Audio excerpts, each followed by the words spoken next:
I'm glad you could join me today. I hope you're having a fantastic day. In this episode, I'm going to talk about Monster Hunter Rise on the Nintendo Switch. I have 70 hours now, over 70 hours of playtime with this game, so I'll give you my impressions, what I like, what I don't like, and step by step we go through the cover, the art style, the graphics, the sound design, music, and at the end I'll give you my ratings. So, how do I like this game? I really love it. It's over 70 hours and I can tell you that I really like this game. Today I'm going to start with the things I don't like about Monster Hunter Rise, and then I talk about the things I like. So, what I don't like about Monster Hunter Rise? One of the things I don't like is the cover. Let's start with this. The cover isn't anything special. It fits in with all the other Monster Hunter covers, but it's one that I really don't like because it's such a great game and the cover is kind of mediocre at best, because what I don't like is the style of covers for no matter if it's a game or a movie or whatever. If they just take like in-game graphics, it looks like they just did a screenshot in-game without showing the HUD and with just adjusting the camera and putting a filter over it. I know that they put a lot more effort and work into these covers, but still it looks like it is just a screenshot from within the game, from gameplay.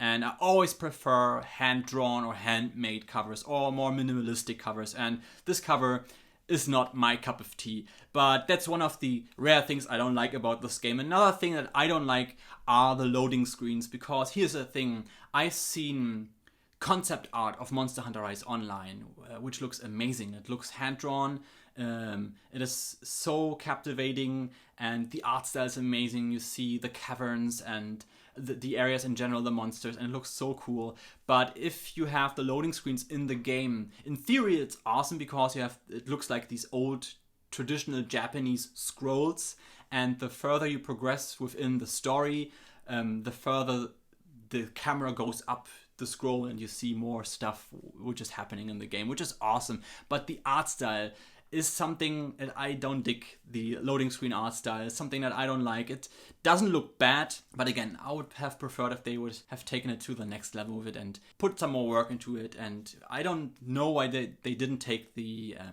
concept art, because they look awesome.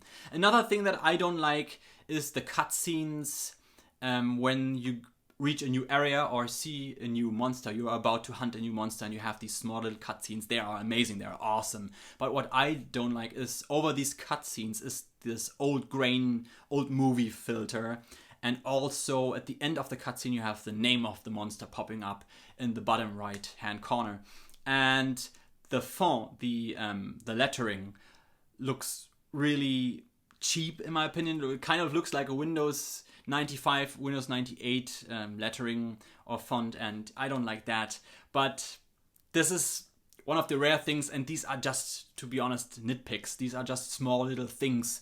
And another thing that I don't like, and that's the last thing, is that from the get-go, from the beginning, in your town, you can fast travel. And you can go anywhere you want with just a push of 2 buttons or whatever. And this kind of takes away the experience of exploring and submerging into or emerging into the world. And I would have preferred if they would have made this something unlockable. Like, let's say for instance you play through the story mode, these are the village quests, and after you see the title screen, it's something pops up on the screen and says achievement, well done for playing through the story, whatever, you now can fast travel. And these are things I generally miss in video games nowadays. You have them with indie games, but with the AAA titles, you either get DLC or micro DLC, or they just don't do it anymore. So I don't mind the fast travel. After 40, 50, 60 hours after you defeat it or you played through the story mode, it is really handy, and this is where the game actually starts.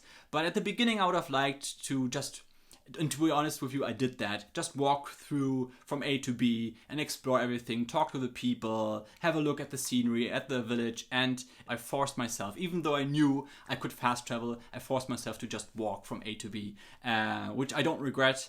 The only thing I didn't like, and this is what I noticed, is that it kind of bothered me that in the back of my head I knew I could fast travel, but that's it. These are the negatives.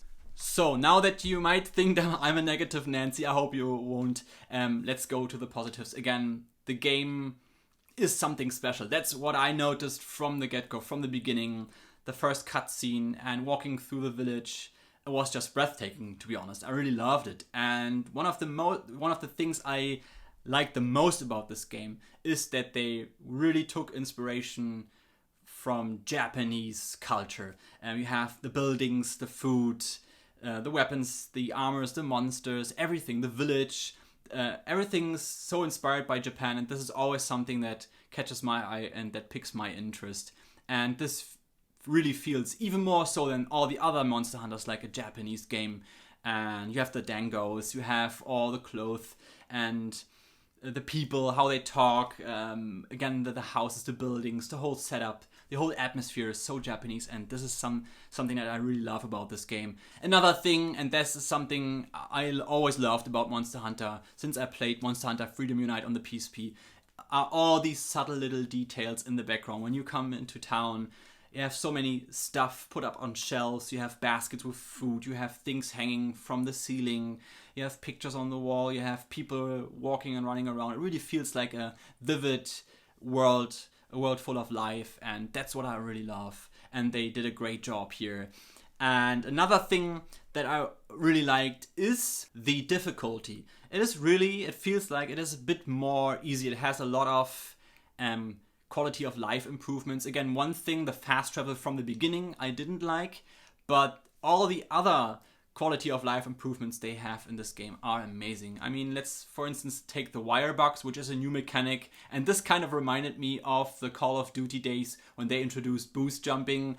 Wire box basically get you from A to B when you're in an area and try to go to a monster and get you a bit faster so you can navigate more smoothly and more quicker through the levels, through the areas. And also you can connect these wire bugs with your attacks and can get really strategic. You are really fast now and you can do so much stuff. I really like the feel of the wire bugs, the flow they bring with it, and that's one of the improvements I really liked.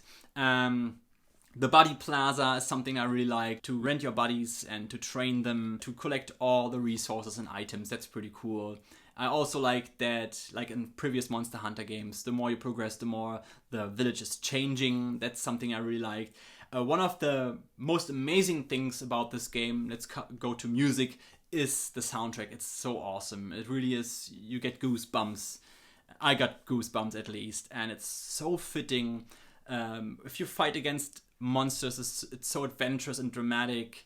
If you're just walking through town, it feels so Japanese. And I don't know, it really sets the mood. And it's such a great soundtrack. I think this is going to be one of the soundtracks that I will listen to even after I played this game. And this is one I think I will put into the hall of my favorite video game soundtracks because it is that great, and I would give the music a 10 out of 10. So let's go over to the gameplay and to the game in general. I think, again, the difficulty is great. I did all the village quests, so I think these are the 6 or 7, I think it's our 6 stars village quest. I finished them all. It took me 30 or 40 hours and it was really great. I loved the final monster. It was such a cool monster. I made myself a weapon and an armor out of this monster and I still use it. But I guess all you people out there who already know Monster Hunter know that the true game just starts after the credits, and it is a great game for beginners. If this is your first time playing Monster Hunter, this is the way, this is the game to start, because it has a great learning curve, it has a great difficulty, and if you just focus at the beginning on the village quest, it is really great. Already after the village quest, I felt like I achieved something awesome, and I felt like this game was worth it playing. But again, this is where the game is just about to start. And again, I have over 70 hours of gameplay now, and I started to do the hub quests, which are basically the online quests, or the quests where the monsters get a bit stronger. And I'm with the 2 or 3 star quests now, and it is awesome. You can do so much stuff in the game. I don't want to give away anything. I don't want to get into the technical aspect of this game, because I think of myself more of a casual gamer, but in this game you can do a lot. I think you could write a PhD about Monster Hunter, to be honest. You have so much stuff, so many weapons and strategies you can follow, so many different combinations, things you can do with your armor. And yeah, to talk to finish this and wrap this up and talk about the elephant in the room now, basically, are the areas and the monsters. These are the big stars of the show, and to be honest, the areas, they are amazing. I think they are my absolute favorite areas so far from all the Monster Hunters I played. They look great, they feel great. Again, because of the wire bug, you can now go even higher and have an overlook of most of the maps. They're so detailed. And here's the thing, normally I don't like desert levels or maps or areas, and I don't like lava volcano maps and areas in video games since I'm a little kid. But this is the first time I really love the desert level, and I love the volcano lava mountain level because they look so realistic. This is one of the things that leads me to one of the things that I absolutely love about this game are the graphics, the look of this game. It looks so beautiful, and it's one of the most beautiful looking games on the Switch. When I go online, and I do rarely, I see a lot of people complaining about Nintendo graphics, and to be honest, for me, it always has been and always will be, the first thing is the gameplay, then comes the story and the characters. And the art style, the graphics are not important as soon as you have, or as long as you have, great gameplay, a great story, great characters. And this game here looks so gorgeous. Just have a look. It's really awesome. I love it. It's not a PC game running on the best specs, but for a handheld hybrid console, you can play this in handheld. This is unbelievable. It looks so gorgeous. So yeah, I love the maps. And now for the last thing are the monsters. Again, lots of them are inspired by Japanese folklore. They look so awesome. I don't want to spoil the names of the monsters. I have a couple of ones that are so cool. There's a water one, which I like. There's one which is kind of like a Japanese spirit or ghost. It has these perks of being a spirit or a ghost or whatever. It looks so cool. And the whole atmosphere, there's one area which looks like an abandoned Japanese village with temples and shrines. By the way, you have them, all these small little Shinto shrines in the woods with these small little spirits floating there. And this game is so fantastic. I really love it. So I love the gameplay, I love the music, I love the areas, I love the monsters.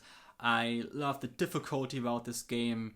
And I think it could be the best Monster Hunter I have played so far. Monster Hunter Rise. I will give this a 9.1 out of 10.